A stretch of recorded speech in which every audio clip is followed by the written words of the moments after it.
lagi bersama saya Ayu Landari, pastinya dalam Festival Literasi Digital Jawa Barat 2023. Nah, kali ini Ayu sudah bersama Kepala Bakes Bangpol, ada Dr. Iip Hidayat. Apa kabar Bapak? Alhamdulillah sehat ya kan? Alhamdulillah sehat, luar biasa ya hari ini meskipun cuacanya panas gitu ya Pak. Tadi kabarnya Bapak udah keliling-keliling dari pagi. Iya betul, dari pagi sekali. Tadi ikut jumpa dulu sebentar. Iya. Kemudian keliling-keliling, waduh luar biasa. Keliling juga nggak sampai semuanya kelilingi, capek. Sabar dulu Pak, soalnya acaranya masih sampai besok ya. Iya. Jadi dicicil dulu tiap standnya, dinikmati gitu. Iya. Boleh cerita dulu Pak, tadi kemana aja, apa saja yang telah dikunjungi sama Pak Iip nih? Ya, pertama saya mulai ke depan, yaitu ada beberapa kegiatan aktivitas penyerahan penghargaan, kemudian ada UMKM di sini. Di sana ada pengobatan gratis untuk binatang peliharaan, ada di sana aja. Terus ada kopi, ada segala macam, luar biasa. Itu tapi belum selesai karena masih keliling-keliling gitu ya. Oke. Jadi tadi Bapak sarapannya di rumah atau di sini nih? Karena banyak juga jajanan di sini. Sarapan di rumah karena mau jumpa kan, tapi sini juga jajan cemilan kopi, ranginang, ya keripik buatan itu asli banget, makanan-makanan khas Sunda gitu ya betul. Pak ya. Oke, baik. Nah kalau sudah ada Pak Iip, tentu kita penasaran nih, ingin mengetahui terkait yang sebentar lagi bisa dikatakan tahun ini dan tahun depan adalah tahun politik. Selain itu juga ada Kisru Al Zaitun. Nampaknya Bapak merupakan narasumber yang pas untuk saya tanyai terkait hal ini ya Pak ya. Karena Badan Kesatuan Bangsa dan Politik atau Bakes Bangpol Provinsi Jawa Barat ini merupakan badan yang cukup sibuk akhir-akhir ini, nampaknya sebagai badan yang menjaga kondusivitas kehidupan berbangsa dan bernegara. Berbagai masalah yang berhubungan dengan kehidupan sosial kemasyarakatan tentunya harus bisa dikenali dan juga bisa diselesaikan di warga Jabar. Contohnya tentang pesantren Al Zaitun yang belakangan menjadi perbincangan karena banyak praktik yang dinilai tidak sesuai. Dan Bakes Bangpol juga ini akan menjadi salah satu lembaga yang paling sibuk antara tahun 2023 dan juga 2024 yang akan menjadi tahun politik karena rangkaian pemilihan umum ini akan mulai digelar di Jawa Barat dan merupakan kawah candra di muka begitu ya politik Indonesia dengan jumlah penduduk yang hampir mencapai 50 juta jiwa. Nah, untuk membahas itu kita akan langsung berbincang bersama Dr. Iip Hidayat. Pak, ini yang bikin penasaran nih terkait kelanjutan kasus Al Zaitun. Boleh disampaikan mungkin perkembangan kasusnya sejauh ini seperti apa, Pak Iip? Oke, terima kasih, Neng. Ini luar biasa ya, Kes Bangpol itu di samping menyiapkan hajat besar pemilu ya 2024 dan juga yang hangat-hangat ini Al Zaitun. Kita mulai Al Zaitun saja ada permintaan. Jadi teman-teman semua kaitan dengan Al Zaitun yang kita pahami ini awalnya keresahan Pak Gubernur. Kenapa Gubernur resah sebagai kepala daerah berpikir ini kenapa ya tidak ada segera penyelesaian. Akhirnya unjuk rasa segala macam terjadi di sana, masyarakat juga resah, ini negara kapan hadir, sehingga kami diperintahkan untuk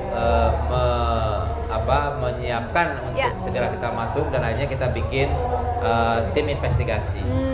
Awalnya itu dulu ya, dari tim investigasi itulah kami mulai bergerak, mengundang pimpinan Al Zaitun, Panji Gumilang, dan alhamdulillah hadir di Gedung Sate ini, saksi sejarah di Gedung Sate, dan terjadilah diskusi dialog. Nah, baru kita bekerja 3 hari ya setelah mengundang Panji Gumilang. Sebelumnya kita ke Indramayu, datang langsung ya. Hari keempatnya Pak Kemenko mengundang kami. Jadi Menko Polhukam langsung mengambil alih karena memang kalau dilihat ini kewenangan pusat. Karena substansinya kan lebih kepada penistaan agama gitu ya, yang sekarang masih berproses di Baris Krim Polri. Kita belum ada keputusan seperti apa, tapi itu yang tujuannya. Nah, ketika oleh Menko Polhukam sudah mulai diambil alih, maka tugas Pak Gubernur dan kami tentunya menguruskan bagaimana kondusivitas di lapangan, kondusivitas daerah. Nah, itu yang kita garap. Walaupun kita paham Bapak Ibu, perjalanan, kemudian Pak Gubernur digugat oleh Panji Gumilang. Dan gugatan itu kami layani karena kan sebagai yang taat hukum, aturannya begitu kita layani. Jadi ada penggugatan itu kita layani. Nah, yang terakhir ini yang luar biasa, hari Minggu kemarin ya, jadi seminggu yang lalu kami berhasil meng-NKRI-kan kembali NII atau pengikut Panji Gumilang khususnya. Ya. Dan ini memang agak hati-hati, sensitif karena mereka juga kan ingin segera ke NKRI, tapi bagaimana yang belum, gitu pasti ada plus minus pro kontra. Tapi ketika saya inventarisasi, koordinasi dengan BNPT, koordinasi dengan BIN, dan sudah punya data yang akurat lengkap, saya lapor Pak Gubernur. Ternyata apa coba Pak Gubernur, beliau itu kan sangat tegak lurus ya. Kalau bicara NKRI, UUD, Pancasila itu beliau sangat atensi pisan ya. Pokoknya nama NKRI harga mati gitu ya. NKRI harga mati. Jadi beliau itu sudah tidak berpikir panjang lagi. Ayo segera kita mulai sumpah mereka untuk kembali ke NKRI. Maka ketika datanya sudah lengkap, nah mulailah kami Pak Gubernur mengatur jadwal, dan hari Minggu sore itu kita lakukan untuk pembayatan kembali ke NKRI. Hadir juga dari BIN, dari BNPT agar pasca itu juga kita harus pembinaan, tidak setelah kembali NKRI tinggalkan. Jadi ada pembinaan, mereka kita siapkan wadahnya, meregister, nanti pembinaan ke depan kita akan lakukan. Gitu. Jadi 3 poin ya. Betul. Pertama Panji Gubilangnya, pimpinannya karena pidana. Kedua kelembagaannya yang sudah diproses ya. Ketiga kita sudah lakukan yang namanya gugat menggugat diselesaikan, termasuk juga NII yang dikembalikan ke NKRI. Baik, itu artinya gugatan yang dilayangkan ke Kang Emil sejauh ini tidak ada lagi? Iya, gugatan sudah terjadi. Kami dipanggil oleh pengadilan. Pertemuan pertama para pihak datang, dari provinsi datang, dari pihak mereka juga datang. Dan itu yang pertama itu lebih kepada administratif. Para pihak menyampaikan. Pertemuan kedua oleh hakim akan memediasi, setuju dari pihak yang penting pihak sananya dulu, pihak aja itu setuju. Nah ketika hari hanya pertemuan kedua mereka tidak datang. Oke, jadi itu perkembangannya sejauh ini seperti apa kasusnya? Kita tunggu panggilan dari pengadilan lagi sampai ketiga kali juga tidak datang, mungkin bisa in absentia atau segala macam, itu urusan hukum lah. Ini biro hukum juga banyak berperan di sini. Baik, kemudian kemarin ada berapa jumlah orang yang di NKRI-kan Pak? Ya, sebelumnya tanggal 17 kami punya informasi data 121 orang. Itu di Indramayu. Karena epicentrum ya ada di sana di Indramayu 121, itu pas 17 Agustusan oleh bupati di sana. Yang di provinsi ini 31 orang. Dan 31 orang ini kalau teman-teman rekan-rekan lihat di IG-nya Pak Gubernur, itu semuanya pejabat, mulai dari menteri, wakil gubernur, kepala dinas, sampai kades-kades versi mereka ya, versi mereka itu 31.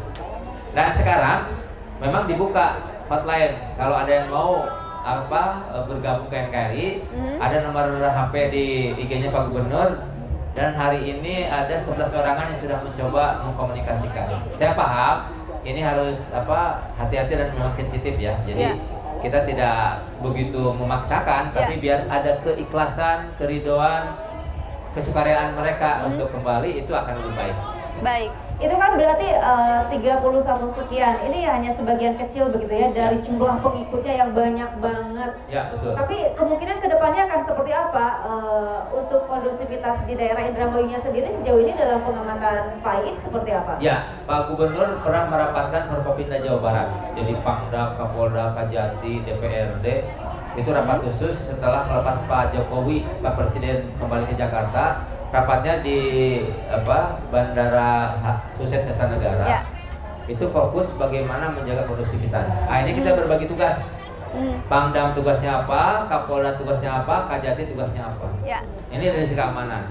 Dan mereka turun juga ke Forkopimda kabupaten kota, dan Dimnya, Kapolresnya, Kajarinya.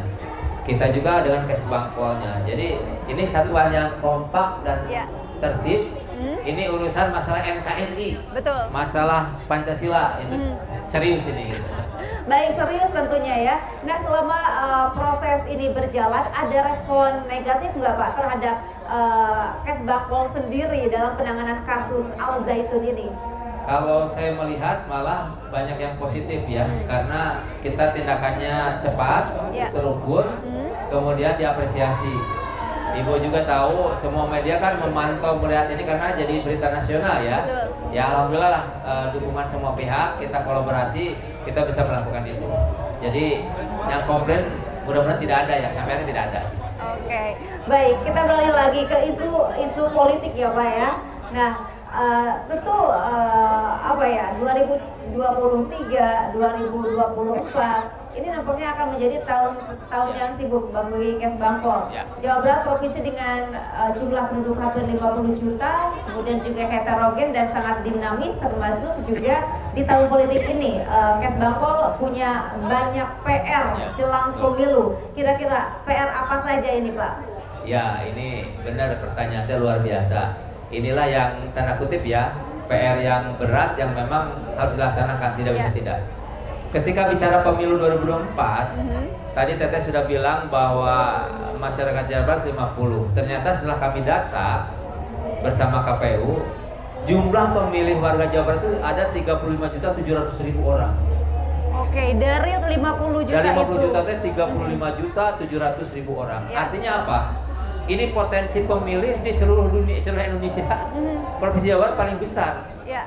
Dan itu berdampak kepada pembuatan TPS, petugas TPS. Maka ketika pelaksanaan terjadi, anggaran harus siap. Nah, bicara anggaran, ini Pemprov Jabar sudah menyiapkan sejak tahun 2021. Ya. Ketika pandemi Covid masih kena orang teliur duitnya aya atau henteu gitu ya. Tapi kami bersama DPRD berupaya keras bagaimana menghasilkan sebuah perda, namanya Perda DCD. Perda Dana Cadangan Daerah. Artinya dana ini dipersiapkan dalam 3 tahun berturut-turut, tidak mungkin 1 tahun karena besar. Kurang lebih 1,5 triliun. Ya. Anggaran itu besar, makanya dicicil di 2022 murni perubahan, di 2023 murni perubahan, dan 2024 murni. Kita butuh 1,5 triliun untuk apa saja? Pertama ke KPU.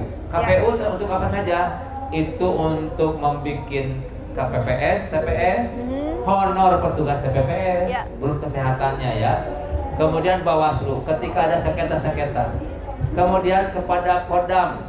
Nah, di Jawa Barat itu ada 2 Kodam dan 2 Polda. Kenapa? Karena Depok, Bekasi itu ke DKI maksudnya. Nah, itu sudah kami koordinasikan dari sejak tahun 2021. Jadi anggaran segitu sudah disiapkan.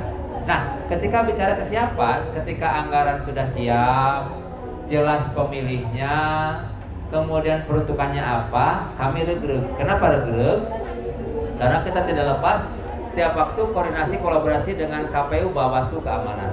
Rapat dilakukan tingkat provinsi, rapat dilakukan di tingkat kabupaten kota, itu untuk menyiapkan bagaimana kita melaksanakan sebuah event, sebuah kegiatan yang lulus mulus. Dan ketika itu siap, saya punya keyakinan pasti pemilu atau pilkada akan lancar. Di samping teman-teman dari Disdik, dari Dis mana-mana juga mengedukasi, mensosialisasi bagaimana kita partisipasi untuk ikut pemilu, terutama yang pemilu pemula. Dan pemilu pemula ini juga luar biasa, tidak saja anak-anak, ternyata pensiunan TNI Polri juga nanti pemilu pertama mungkin yang belum pernah nyolok gitulah. Oke, betul sekali ya, karena untuk TNI Polri kan dia harus netral, tidak ada hak pilih selama aktif menjadi anggota TNI atau Polri. Berarti pemilih, bisa dikatakan pemilih pemula setelah mereka pensiun. Setelah pensiun ini kan jumlahnya lumayan juga. Artinya kan menambah, kita akan terdeteksi lagi di akhir tahun ini ya. Jadi berapa TNI yang pensiun, Polri berapa dipastikan lagi. Karena kan itu juga berdampak yang siapa yang meninggal, siapa yang ulang tahun pada waktu pemilihan, itu juga di Dukcapil itu bekerja keras gitu. Jadi ketahuan realnya berapa gitu. Oke, baik Pak. Melihat peta politik kali ini, potensi konflik horizontal mungkin terjadi, Pak. Sejauh ini dalam pengamatan Bapak sendiri, potensinya sebesar apa sih untuk konflik horizontal? Kami sudah memetakan yang namanya indeks kerawanan. Jadi artinya Bawaslu ini sudah melihat indikator itu. Indikator atau indikasi itu pasti ada, tapi kita lebih jauh, lebih awal mencoba mengantisipasi. Bagaimana caranya mengantisipasi? Jadi sinyalemen apapun, sinyal-sinyal kecil apapun berkaitan dengan pemilu nanti, kami tidak lanjuti. Jadi tidak kita diamkan. Kami juga kan punya Kesbang kabupaten kota. Ketika bicara Jawa Barat, bicara 27 kabupaten kota.